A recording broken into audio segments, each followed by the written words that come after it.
El niño que marcaba las rondas.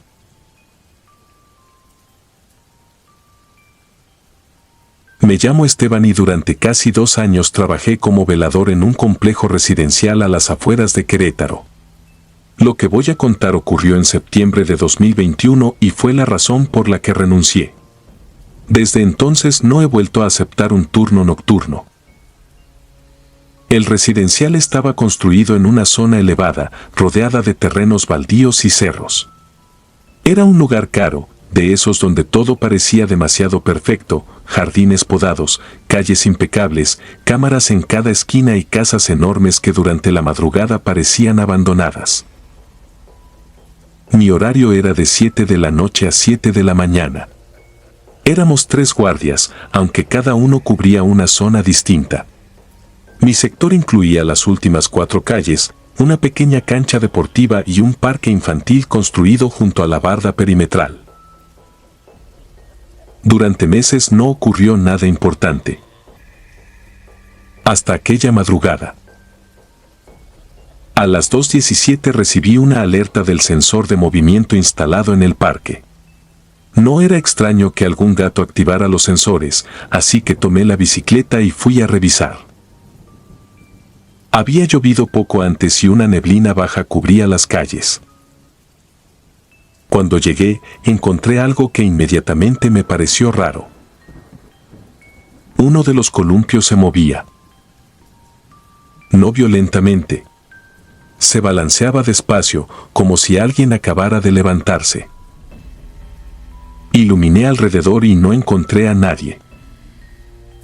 Entonces escuché unos pasos pequeños corriendo sobre el pavimento detrás de mí.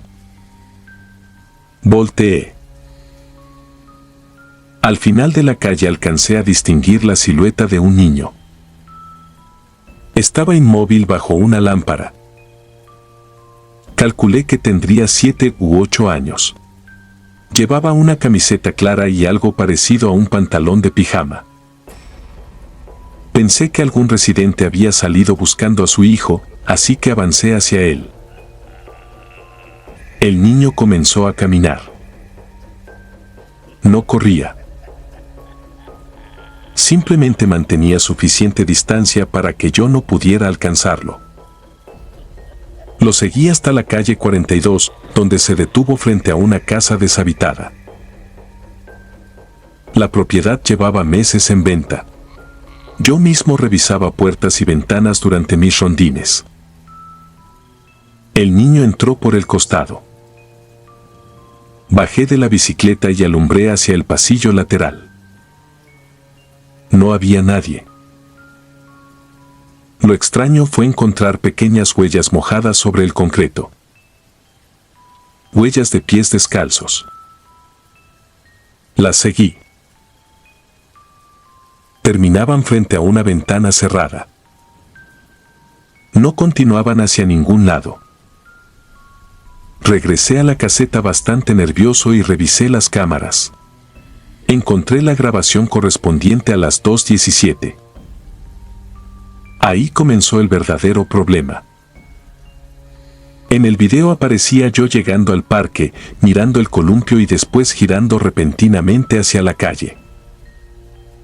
Pero no aparecía ningún niño. Durante casi 6 minutos la cámara mostraba algo absurdo, yo caminando solo, siguiendo aparentemente a alguien invisible. Pensé que estaba cansado. Hasta que mi compañero amplió otra cámara. En la grabación de la calle 42 podía verse una figura detrás de mí. No era un niño. Era demasiado alta.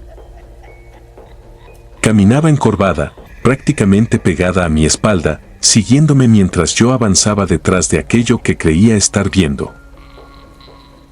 Sentí un frío horrible al reconocer mi propia bicicleta. La figura incluso llevaba una mano apoyada sobre el asiento mientras yo la empujaba. Mi compañero dejó de reproducir el video. Ninguno quiso hacer bromas. A las 5 regresé acompañado al lugar. Encontramos nuevamente las huellas pequeñas, pero había algo que yo no había observado durante la madrugada. En la ventana empañada de aquella casa alguien había escrito desde el interior: Esteban. Reportamos inmediatamente la propiedad. El administrador llegó cerca de las 7 con las llaves. Revisamos cada habitación. Estaba completamente vacía. Cuando pregunté quién había vivido anteriormente ahí, el administrador evitó responder hasta que insistí. Entonces me contó algo que jamás habían mencionado a seguridad. En 2018 una familia rentaba esa casa. Su hijo menor desapareció una madrugada. Tenía 8 años. Las cámaras mostraron al pequeño caminando solo hacia el parque aproximadamente a las 2 de la mañana. Nunca regresó. Lo buscaron durante semanas. Jamás encontraron el cuerpo. Después de escuchar aquello pedí revisar las grabaciones antiguas. Fue un error. Encontramos el video de la noche de su desaparición. A las 2:17 exactamente, el niño aparecía caminando hacia el parque. Pero segundos antes de salir del alcance de la cámara, se detenía. Miraba hacia atrás. Y detrás de él aparecía aquella misma figura encorvada. La misma que 3 años después había caminado detrás de mí. Renuncié esa mañana. Pensé que ahí terminaría todo. 2 semanas después recibí una llamada de uno de mis antiguos compañeros. Otro velador había reportado escuchar risas infantiles cerca del parque. Después desapareció.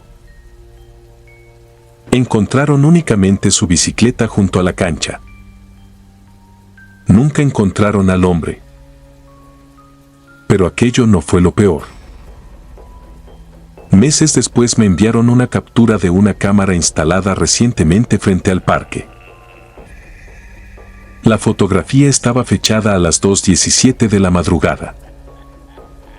En ella aparecían 2 personas. Un niño sentado en uno de los columpios. Y detrás de él, de pie, estaba el velador desaparecido. Desde entonces tengo una costumbre que probablemente parezca ridícula.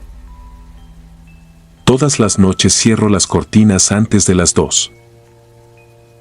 Porque hace aproximadamente un año descubrí algo que todavía no he contado a mi familia. A veces, exactamente a las 2:17, escucho unos pies descalzos correr por la banqueta frente a mi casa. Nunca me asomo. Pero hace 3 noches cometí el error de revisar la cámara de mi cochera. Había un niño parado frente a la puerta. Detrás de él estaba aquella cosa. Y mientras el niño permanecía mirando hacia mi casa, la figura levantó lentamente un brazo y señaló directamente hacia la ventana de mi habitación. Lo peor es que anoche volvieron. Solo que esta vez el niño ya no estaba afuera.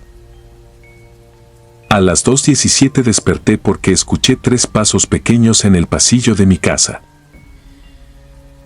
Después, alguien comenzó a balancear lentamente la puerta de mi habitación. Como si fuera un columpio.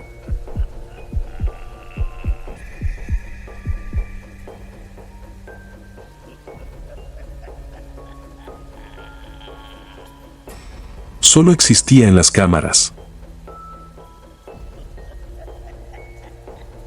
Esto ocurrió en octubre de 2019, cuando trabajaba como velador para una empresa que almacenaba maquinaria pesada a las afueras de Durango.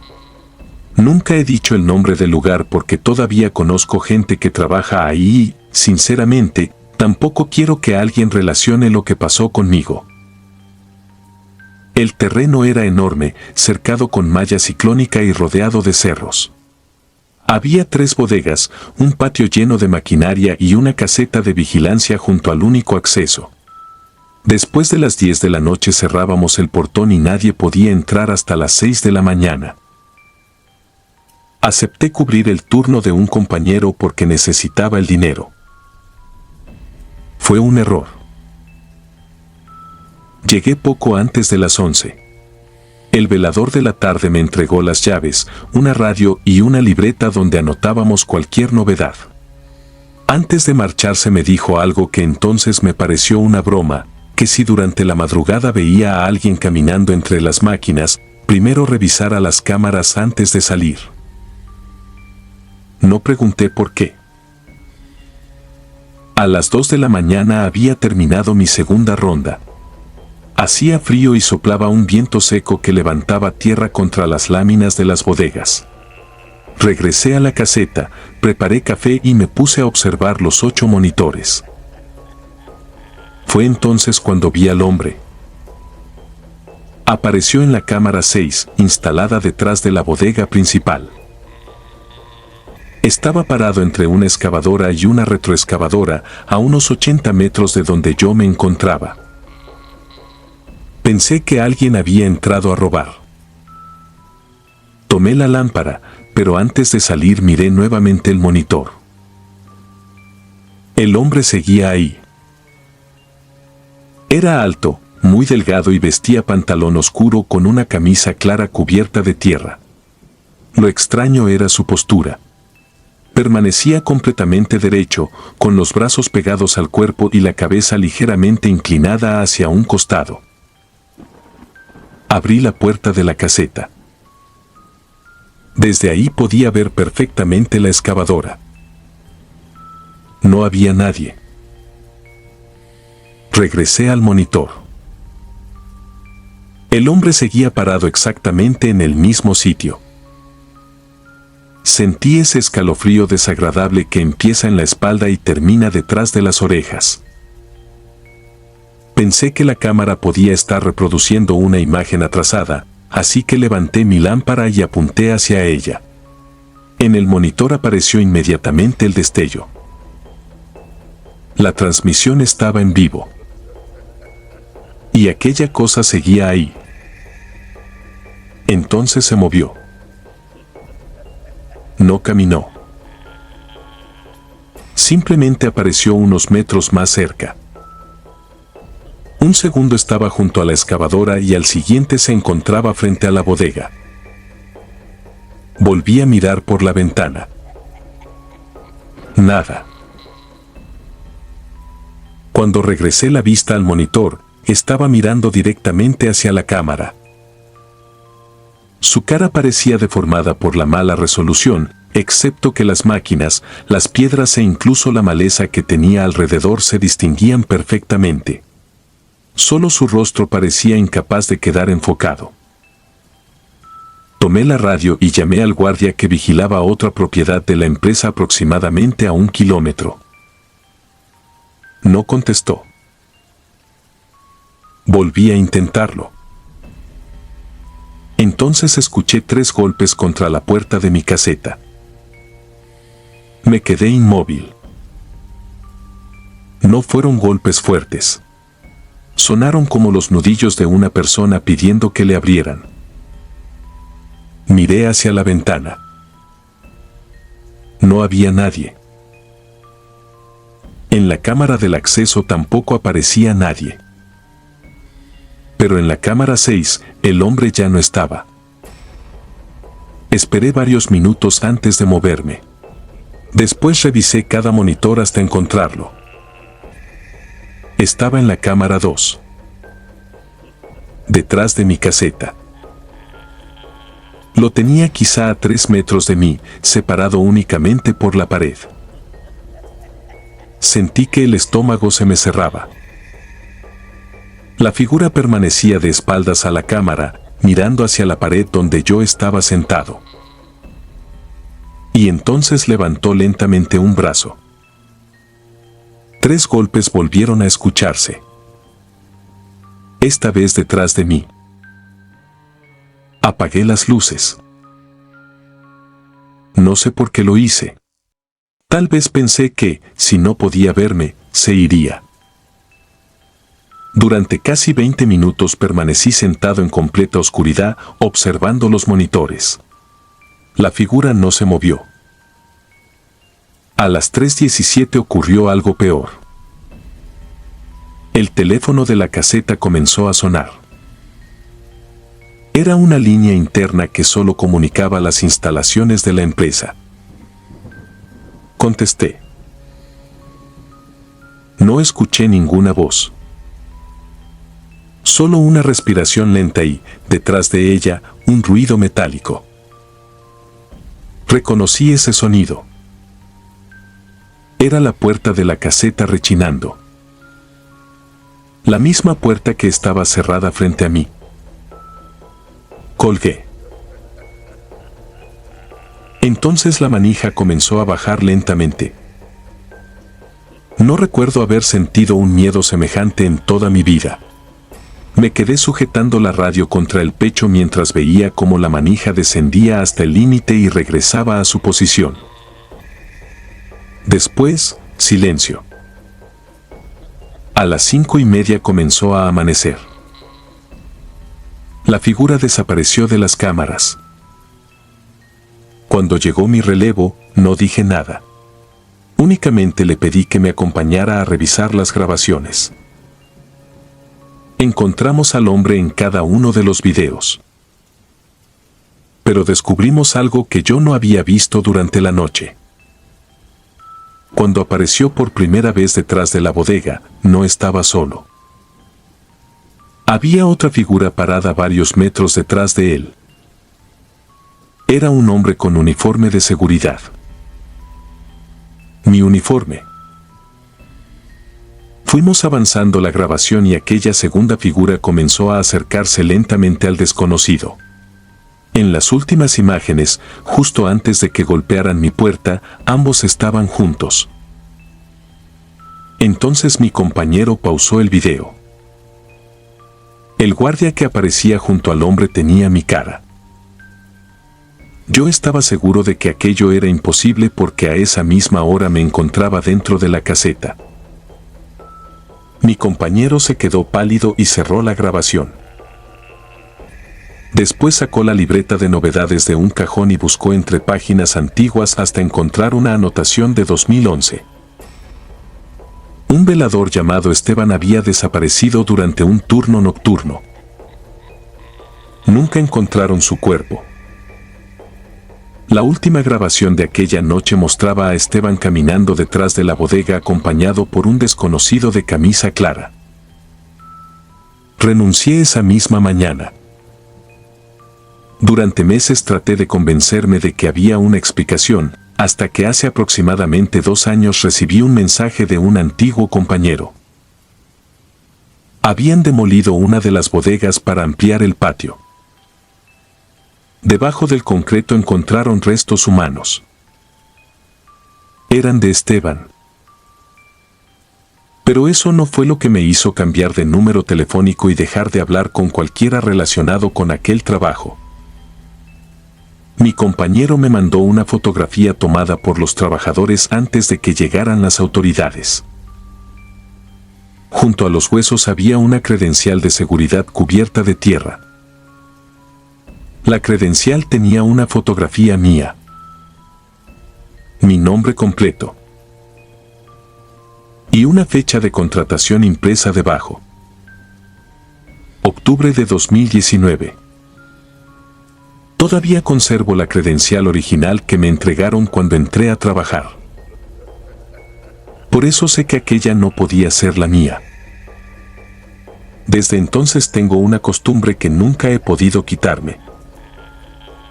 Cuando entro a un estacionamiento, un banco o cualquier lugar donde hay cámaras de seguridad, evito mirar directamente hacia ellas. Porque 3 veces, en 3 lugares diferentes, he visto después las grabaciones. Y mientras yo camino normalmente frente a la cámara, hay otro hombre idéntico a mí parado unos metros atrás. Siempre inmóvil. Siempre mirando al lente. Y cada vez aparece un poco más cerca. Suscribirte. Y darle like ayuda mucho a este canal. Si ya has escuchado mi contenido antes, te ha gustado y estás disfrutando lo que escuchas en este sector, te agradeceré que presiones el botón de suscribirse. Sin más interrupciones, continuamos. Seguía marcando entrada. Esto ocurrió en 2013, cuando yo tenía 24 años y estudiaba por las mañanas en Durango. Necesitaba dinero para terminar la carrera y acepté trabajar como velador en un cementerio privado ubicado en las afueras de la ciudad, cerca de una antigua carretera que ya casi nadie utilizaba. Mi horario comenzaba a las 5 de la tarde y terminaba a la 1 de la madrugada. El trabajo parecía sencillo. A las 6 cerrábamos al público. Yo recorría los pasillos para asegurarme de que no quedara ningún visitante dentro, cerraba el portón principal con cadena y después debía realizar 4 rondines durante la noche. En determinados puntos había pequeños relojes mecánicos donde tenía que insertar una llave especial para comprobar que había pasado por ahí. El cementerio estaba dividido en 3 zonas. La más cercana a la entrada era moderna y bien iluminada. Después venía una sección antigua, llena de árboles enormes y tumbas de principios del siglo pasado. Al fondo estaba la zona que todos llamábamos los fundadores, donde había mausoleos familiares abandonados. Desde mi primera semana me advirtieron que evitara esa parte después de las 10. Nunca me explicaron por qué. La primera cosa extraña ocurrió un martes de noviembre. Estaba haciendo el último recorrido antes del cierre cuando vi a un hombre parado frente a una tumba en la sección antigua. Era alto, delgado y llevaba una camisa blanca metida dentro del pantalón. Lo extraño era que permanecía completamente inmóvil, mirando hacia una lápida. Me acerqué con la motocicleta para avisarle que íbamos a cerrar. Cuando estaba aproximadamente a 30 metros, bajé la velocidad. El hombre comenzó a caminar. No hacia la salida. Se metió entre las tumbas. Apagué la motocicleta y fui detrás de él porque no podía permitir que alguien se quedara encerrado. Recuerdo perfectamente que escuchaba sus zapatos pisando la grava a unos metros delante de mí. Incluso alcancé a distinguir su camisa blanca entre los árboles. Entonces doblé detrás de un mausoleo. No había nadie. Solo encontré una tumba abierta. No era reciente. La tierra alrededor estaba seca y cubierta de hojas, pero una de las losas había sido desplazada dejando un espacio oscuro. Pensé que alguien había intentado robar. Informé al encargado y al día siguiente mandaron trabajadores para revisarla. Nunca me dijeron qué encontraron. Después comenzaron los rondines nocturnos. Aproximadamente a las 9:30 escuchaba pasos detrás de mi motocicleta. Primero pensé que era el ruido de las piedras golpeando contra las llantas hasta que una noche detuve el motor. Los pasos continuaron. 1, 2, 3. Luego se detuvieron exactamente detrás de mí. No volteé. Sentí esa presencia durante casi un minuto hasta que encendí nuevamente la motocicleta y regresé a la caseta. A partir de entonces dejé de apagar el motor durante los recorridos. 2 semanas después ocurrió algo peor. Mi novia de aquel tiempo llegó a llevarme comida alrededor de las 8. Yo jamás le había contado lo que estaba pasando porque era muy nerviosa. Estuvimos hablando junto al portón durante algunos minutos. Antes de irse miró hacia el cementerio. Su expresión cambió. Me preguntó quién era la señora que estaba parada detrás de la caseta. Volteé inmediatamente. No había nadie. Cuando regresé la mirada hacia ella estaba pálida. Me dijo que había visto una mujer anciana, muy delgada, con un vestido oscuro. Según ella, estaba inclinada ligeramente hacia adelante, observándonos. Intenté convencerla de que había confundido una sombra con una persona. Nunca volvió a visitarme durante mi turno. El otro velador se llamaba Rogelio. Trabajaba durante el día y llevaba casi 15 años en el cementerio. Era un hombre desagradable, pero conocía cada rincón del lugar. Con el tiempo descubrí que tenía una costumbre bastante repugnante. Robaba cosas de las tumbas. Medallas, herramientas, juguetes antiguos, botellas de licor, incluso fotografías enmarcadas. Una vez lo sorprendí sacando una cadena de oro de una pequeña caja colocada dentro de un mausoleo. Le dije que algún día alguien iba a denunciarlo. Se rió. Me respondió que los muertos no denunciaban. Un mes después comenzó a comportarse diferente. Lo encontraba sentado entre las tumbas después de terminar su horario. Algunas veces hablaba solo. Otras simplemente permanecía mirando hacia los fundadores. Una tarde me dijo algo que todavía recuerdo. Según él, había encontrado un mausoleo abierto en aquella sección y dentro había objetos antiguos que podían valer mucho dinero. Yo le recomendé que no tocara nada. Rogelio volvió a reírse. 3 días después dejó de presentarse. El encargado aseguró que probablemente había abandonado el trabajo. Nunca denunciaron su desaparición. Pasaron casi 2 semanas. Entonces ocurrió la noche que provocó mi renuncia.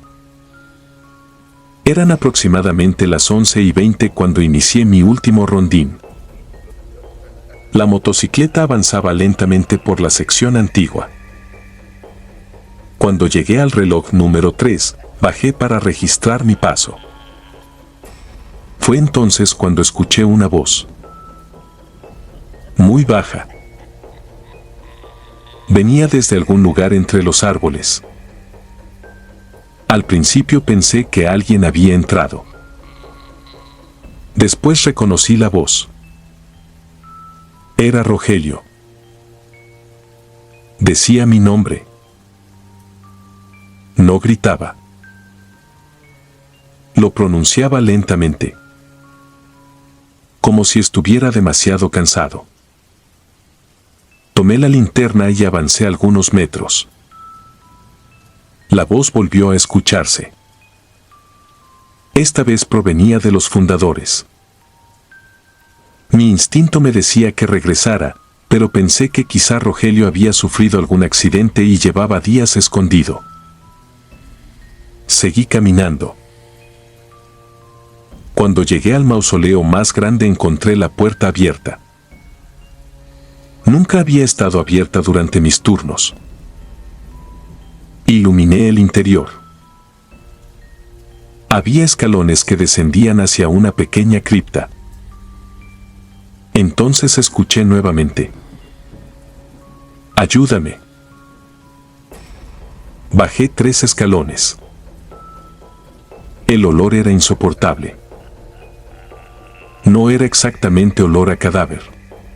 Era humedad mezclada con algo dulce y podrido. Al fondo había ropa. Reconocí la chamarra de Rogelio. Estaba tirada sobre el suelo.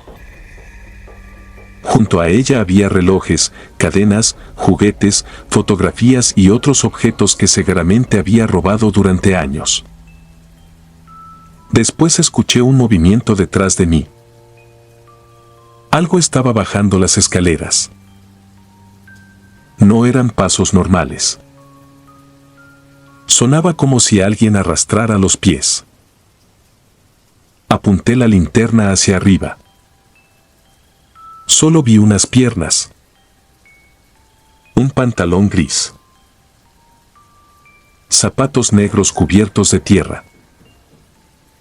Encima del cinturón no había absolutamente nada. Ni torso. Ni brazos. Ni cabeza. Las piernas descendieron otro escalón. Salí corriendo. No recuerdo haber llegado hasta la motocicleta. Solo recuerdo arrancar y conducir hacia la entrada mientras escuchaba algo corriendo entre las tumbas a mi izquierda. Cuando llegué a la caseta cerré la puerta y permanecí allí hasta que amaneció. Renuncié esa misma mañana. Sin embargo, meses después me encontré casualmente con un trabajador que había estado encargado del mantenimiento del cementerio. Le pregunté por Rogelio. El hombre se quedó callado. Después me contó algo que jamás me habían dicho. Días después de mi renuncia, unos albañiles abrieron completamente aquel mausoleo porque las familias propietarias querían restaurarlo. Encontraron restos humanos dentro. Pero ninguno pertenecía a las personas enterradas originalmente ahí. Había un cadáver relativamente reciente escondido detrás de uno de los nichos. Era Rogelio. La policía determinó que llevaba muerto aproximadamente 3 semanas.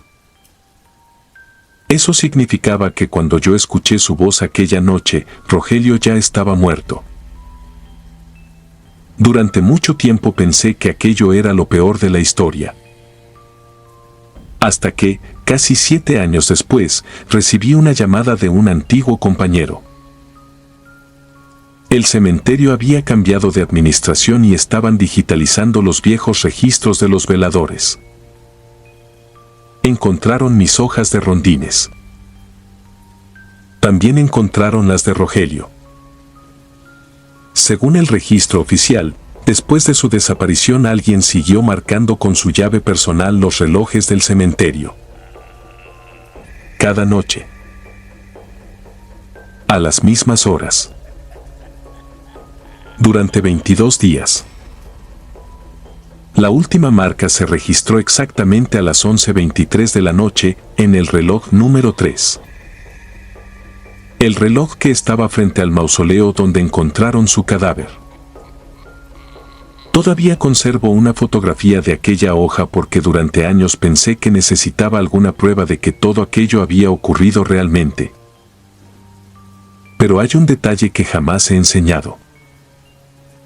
Junto a la última marca de Rogelio aparece otra perforación. El encargado aseguró que pertenecía a mi llave.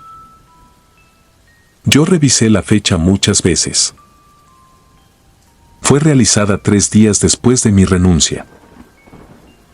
Desde entonces tengo mi vieja llave guardada dentro de una caja en mi casa. Nunca regresé al cementerio. Nunca se la presté a nadie. Y nunca entendí cómo pudo marcar aquel reloj.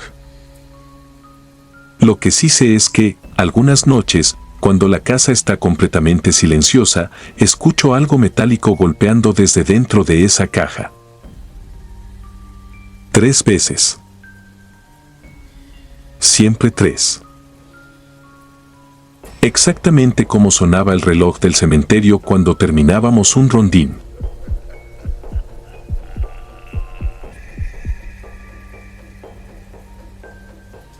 La caseta.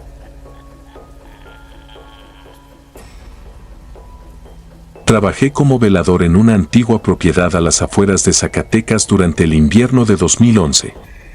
Hasta hoy sigo evitando pasar por aquella carretera cuando cae la noche, aunque hacerlo implique manejar casi 40 minutos de más. La propiedad pertenecía a una familia que llevaba años viviendo en Monterrey.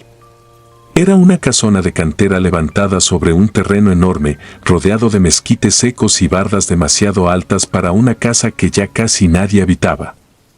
Mi trabajo no era cuidar la vivienda principal, sino una pequeña construcción junto al portón que antiguamente había servido como casa para los trabajadores. La llamaban la caseta, aunque era demasiado grande para hacerlo. Tenía 2 habitaciones, un baño, una cocina abandonada y un sótano cuya puerta permanecía cerrada con una cadena oxidada. Cuando llegué, el encargado únicamente me hizo una advertencia extraña: después de medianoche debía permanecer fuera de esa construcción. No explicó por qué. Yo pensé que se trataba de humedad, animales o alguna instalación peligrosa. Mi turno comenzaba a las 7 de la noche y terminaba a las 7 de la mañana. Durante las primeras semanas no ocurrió nada importante. Recorría la propiedad cada hora, revisaba candados, alumbraba los árboles con mi lámpara y regresaba al pequeño escritorio instalado junto a la entrada. El primer incidente ocurrió poco después de las 2 de la madrugada. Escuché 3 golpes. No fueron en la puerta. Venían debajo del piso. 3 golpes secos y espaciados. Me quedé inmóvil unos segundos pensando que probablemente había ratas dentro del sótano, pero entonces escuché algo arrastrándose bajo mis botas. Aquello recorrió el piso desde la pared del fondo hasta detenerse exactamente debajo de mi silla. Me levanté de inmediato. Después escuché otro golpe. Esta vez justo debajo de mí. Salí al exterior y terminé el turno sentado dentro de mi automóvil. A la mañana siguiente se lo mencioné al encargado. Esperaba que se burlara, pero su reacción fue completamente distinta. Evitó mirarme y únicamente dijo que no abriera el sótano. Aquella respuesta despertó mi curiosidad. Durante casi una semana no volvió a ocurrir nada, hasta un martes particularmente frío. A las 2:17 de la madrugada vi a alguien caminando entre los árboles. Era un hombre. Llevaba ropa oscura y avanzaba lentamente hacia la caseta. Encendí mi lámpara y salí creyendo que se trataba de algún ladrón. La figura desapareció detrás de uno de los mezquites. Corrí hacia ahí. No encontré a nadie.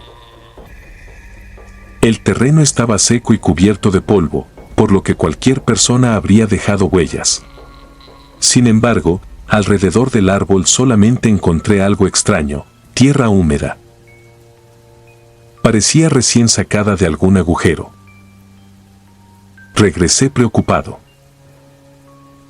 Fue entonces cuando descubrí que la puerta del sótano estaba abierta.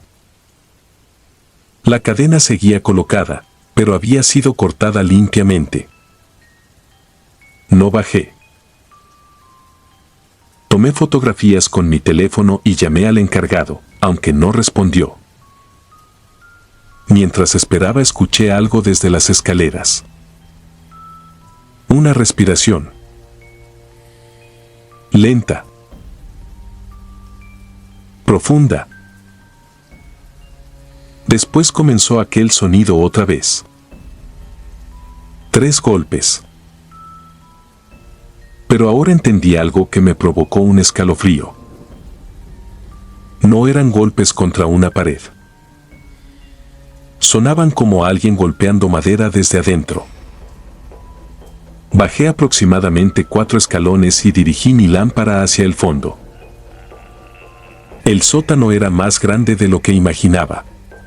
Había muebles cubiertos con mantas, herramientas oxidadas y varias cajas apiladas contra una pared. También había un sillón. Estaba colocado de espaldas hacia mí. Al principio pensé que alguien estaba sentado ahí porque una silueta sobresalía por encima del respaldo. Le grité preguntando quién era. La figura no respondió. Entonces comenzó a levantarse.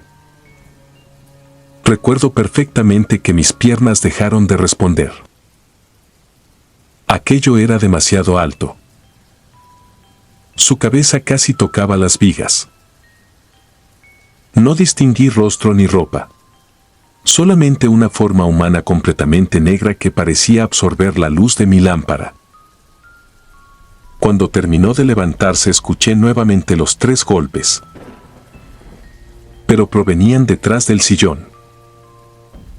La figura seguía frente a mí. Los golpes venían del suelo. Retrocedí y salí corriendo. No regresé hasta que amaneció. Pensé renunciar aquel mismo día, pero el encargado me ofreció el doble de sueldo si terminaba el mes. Necesitaba el dinero y terminé aceptando. Fue probablemente la peor decisión de mi vida. 4 noches después llegaron 2 policías. Habían encontrado restos humanos enterrados detrás de la propiedad. Unos perros callejeros habían desenterrado parte de un brazo. La policía comenzó a revisar el terreno y finalmente encontraron un cadáver a pocos metros del árbol donde yo había visto desaparecer al hombre. El cuerpo llevaba aproximadamente 9 años enterrado. Pero aquello no fue lo peor. Según los investigadores, el hombre había trabajado como vigilante en esa misma propiedad. Había desaparecido durante un turno nocturno en 2002. Durante años la familia aseguró que probablemente había robado dinero y escapado. La policía encontró también una vieja cartera deteriorada entre los restos. Dentro había una fotografía laboral. Cuando vi aquella imagen sentí que se me cerraba el estómago. Reconocí al hombre. Era la misma silueta que había visto caminando entre los mezquites. Después encontraron algo todavía más inquietante. Debajo del cadáver había una caja de madera. Estaba envuelta con alambre, telas negras y pequeñas bolsas llenas de tierra, cabello y fotografías. Una de esas fotografías mostraba al vigilante. Otra mostraba la caseta. La última era reciente. Muy reciente. Era una fotografía mía sentado dentro de la caseta. Había sido tomada desde la puerta del sótano. Renuncié inmediatamente. Nunca regresé por mis cosas. Meses después, el encargado me llamó. No contesté la primera vez. Insistió durante varios días hasta que finalmente respondí. Me explicó que la caseta sería demolida y que, mientras retiraban el piso, los trabajadores descubrieron algo debajo de las tablas. Había arañazos en la madera.